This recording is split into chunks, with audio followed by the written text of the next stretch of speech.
Hiya folks, Simon here, welcome back to the channel. Today we're going to be taking the DJI Mini 3 Pro for another flight, and we're going to be exploring the Panorama feature using the DJI Fly app.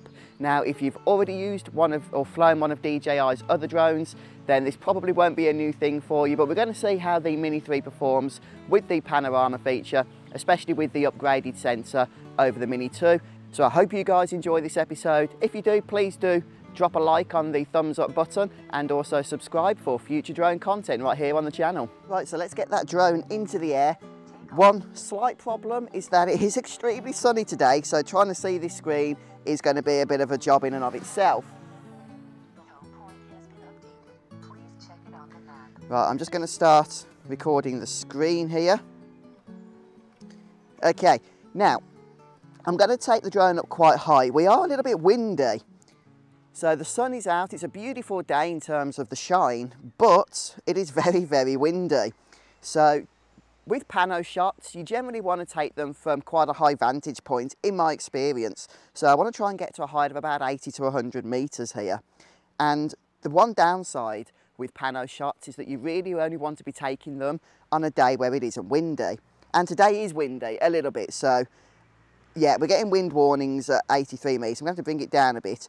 The reason why you don't want to be taking Pano shots in wind is because the aircraft's going to be shaking from side to side. They're not going to stitch together very well. So I haven't picked the best day for this. Let's bring it down to 65 meters. Okay, so I can see the drone above me directly.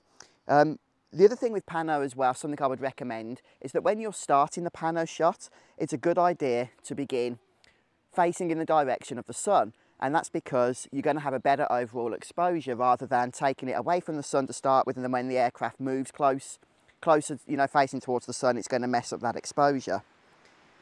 I have to bring it down a little bit more. I'm not too concerned about the wind warnings in and of themselves. I mean, the drone looks pretty stable from down here, but it is simply because I want to be able to get some good shots to show you guys. But seeing as how this is more for an example than anything else, I don't suppose it matters too much if it doesn't look absolutely perfect.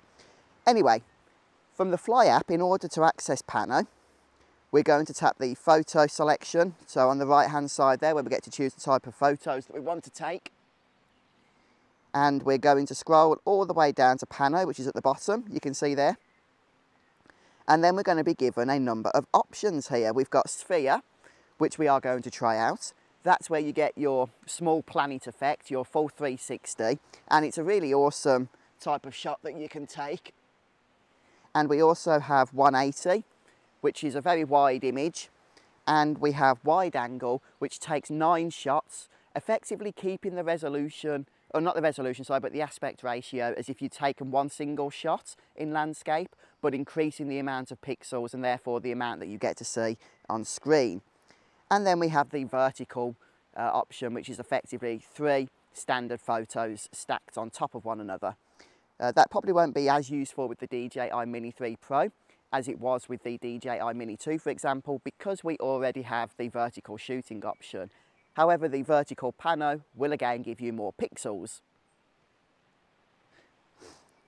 So shall we start with Sphere? Let's select that. Oh, and you see where it says JPEG down at the bottom? If you tap that, you can also select JPEG and RAW. Or JPEG or RAW. Or JPEG and RAW, I think that is. Yeah, JPEG and RAW, which is probably the best thing to do because RAW just gives you more options in editing in terms of colour grading, which I am not an expert at, but I do want to point that out to you guys. I'm just going to angle it closer to the sun, which is hard to see on the screen, but I believe that's about it. And let's go ahead now and take that Pano shot.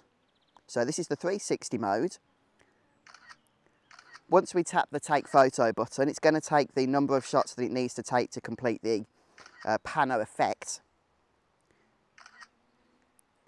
And it does it fairly quickly, in all honesty.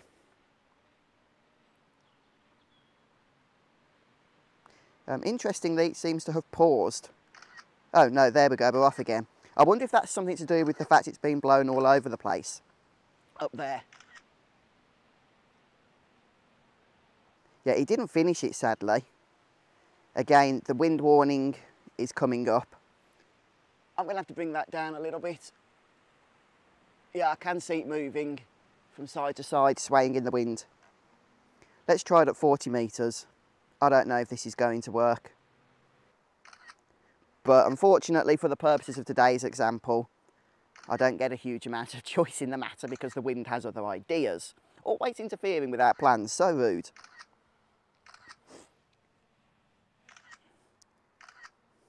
Well, we seem to be doing a little bit better this time. Bringing it down to 38 metres. Has hopefully done the trick here.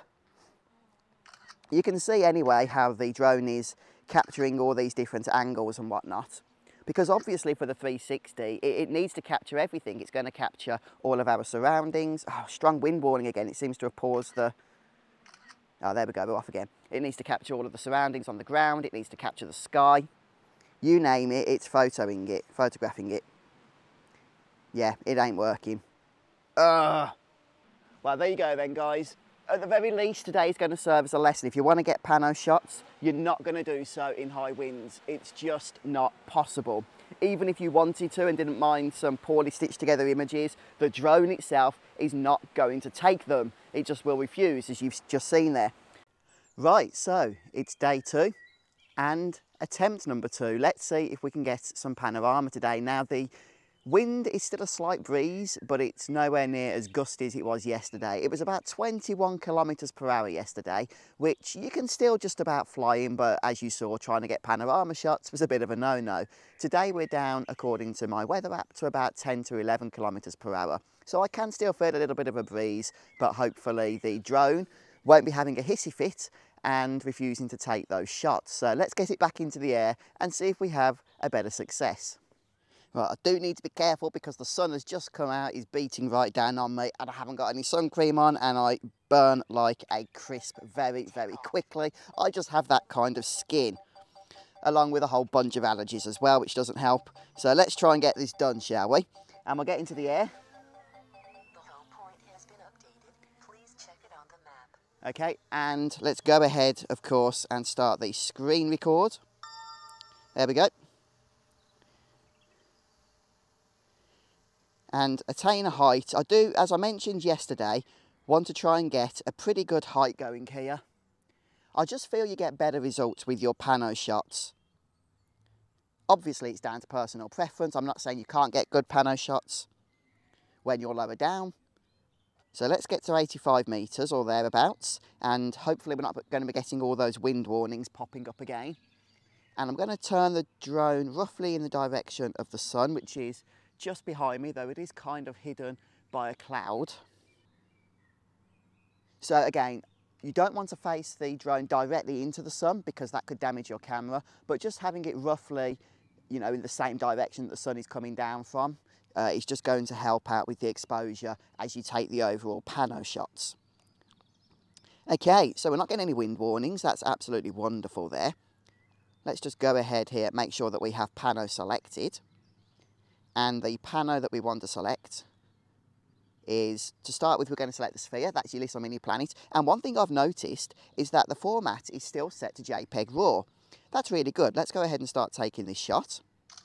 That's really good because on my Mini 2, maybe it's been updated there as well, every time you switched camera mode, say from regular shots to pano shots, the actual image file type would automatically reset back to JPEG only, which was kind of annoying if you take your shots and you realise, oh, the setting changed back from JPEG and RAW.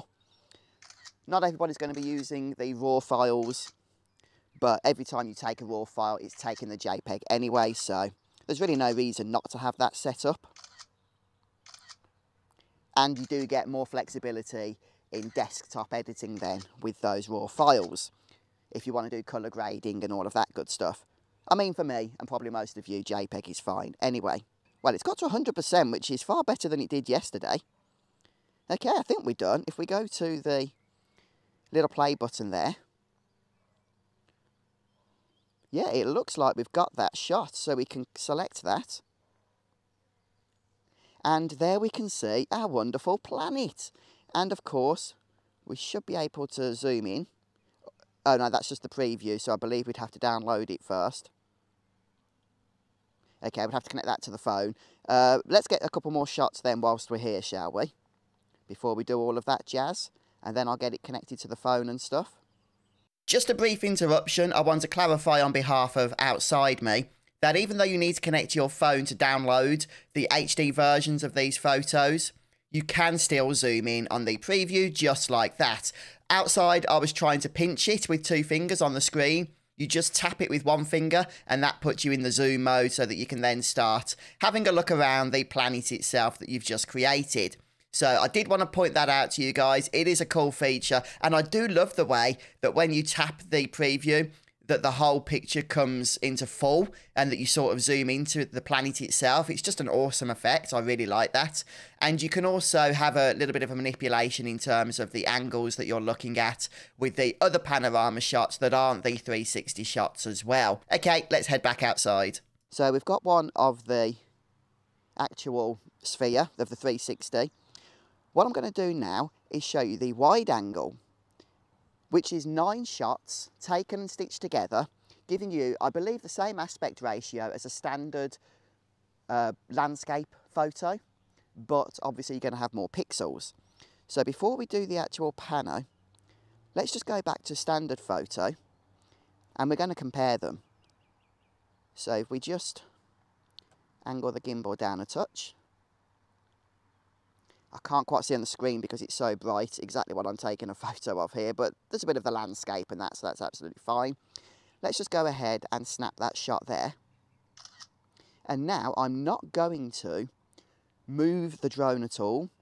We're then going to go ahead and switch back to Pano, select wide angle, and then take a wide angle from the same position. It's going to take those 9 shots.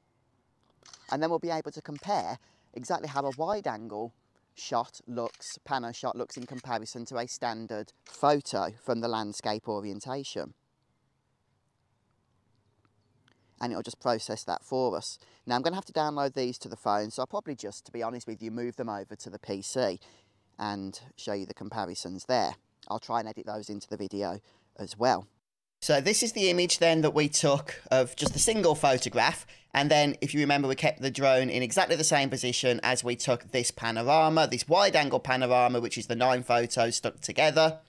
You can see that the car park is still in the same location just there, but we have all of this additional information here because of those additional pictures that were taken as part of the panorama effect. Now because this is wide angle, you do have a bit of distortion, or quite a bit of distortion in fact, on the sides and the corners, which you may feel the need to deal with in your photo editing software.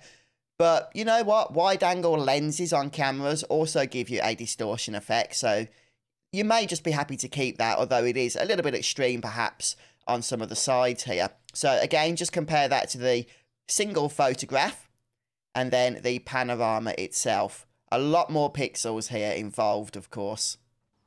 And also, if we head back over to the pano shots, you can see that we have 180.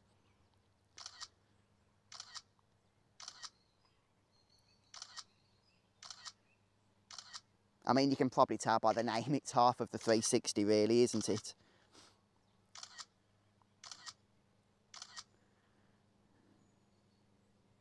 I do love the panorama feature of these DJI drones. You can do much of this, of course, as well with their other drones, such as the Mini 2. It just works a little bit differently because I'm using the screen controller that came with the Mini 3 Pro. Whereas if you're using a controller with your phone connected to it, I believe you can just download the images directly. Okay, it's just processing that, 84%. It looks like it's hovering very nicely today, in fact, compared to yesterday. And there it is. And here is the full HD version of the 180 panorama. This is the JPEG version, so no work involved with the JPEG. As you can see, DJI just cut off all of the stitching and everything that you usually get on the on the skirting of these panorama pictures. Now, if you're dealing with the raw files, the raw photo files, the DNG files, you will have to do that work yourself in your photo editing program. But for the JPEGs, they are just good to go. And of course, you can still zoom in on that and see all of the additional details. Because this is a number of pictures stuck together, you do have that additional information there to work with, which is always nice. And I really do like the 180 panoramas for, you know, these DJI drones, and I do find myself getting some pretty nice shots with them. So we've got some nice shots there, I think. Our first time using the Pano feature with the DJI Mini 3. So what I want to do now is just land the drone.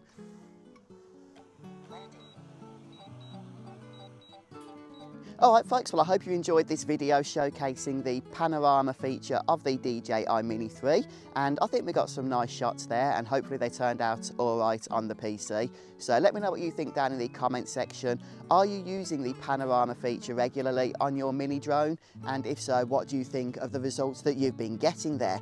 But thank you so much for watching. If you want to see more Mini 3 and Mini 2 content going forward, please don't forget to subscribe to my YouTube channel, and I'll see you in the next episode. Bye everyone.